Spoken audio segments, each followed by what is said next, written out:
The signal was sent. Time was still there. They could have been saved, but the decision turned out to be fatal. 24 people never came back. This is a story about ordinary work that ended in tragedy, and about one mistake that cost an entire crew their lives. It was a large fishing vessel heading out to sea on a routine race. For the crew, there was nothing unusual about it. These voyages had been repeated many times before. There were 24 people on board. Experienced sailors, engineers, navigators. People who had spent years at sea and knew exactly what they might face. The vessel was fully prepared for the journey. It carried the necessary equipment, fuel, and supplies, and it was loaded for work in the open ocean. At the time of departure, weather conditions did not raise serious concerns.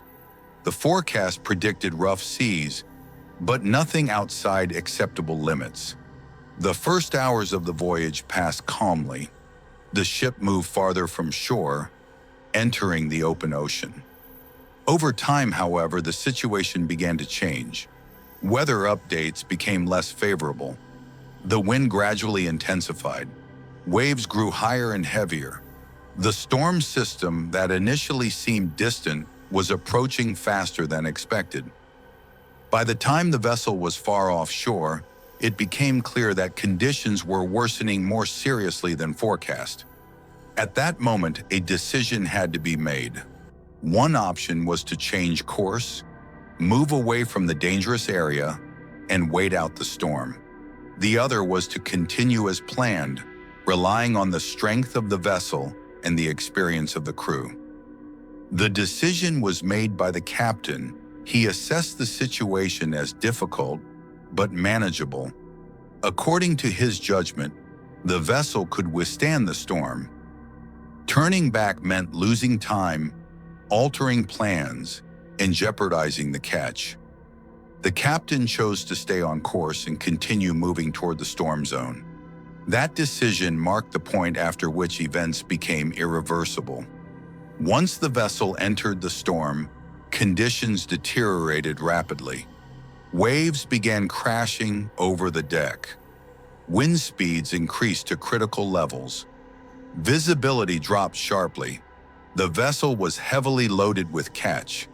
Because of this, its hull sat lower in the water than under normal conditions. Each wave brought more water onto the deck. Drainage systems could not cope with the volume. The ship began to lose stability. The list increased minute by minute. At that point, a signal was transmitted from the vessel.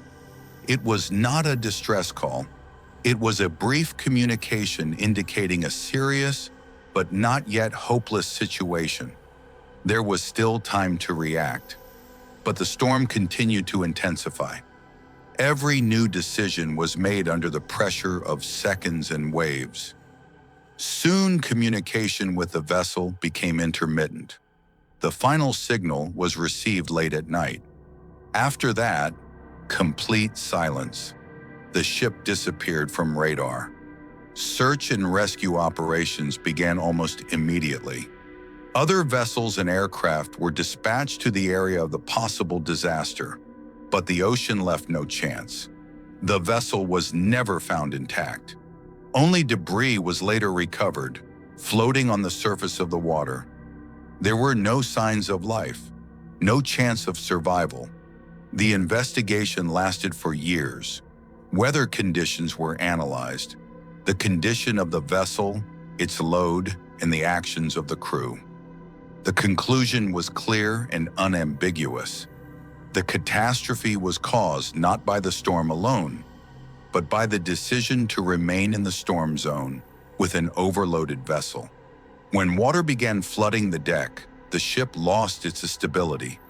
One powerful roll became critical. After that, recovery was impossible. What seemed like a routine working decision turned into a fatal mistake. 24 people went to work and never returned home. This tragedy became a reminder that at sea, mistakes do not always appear dangerous at first. but their consequences can be irreversible.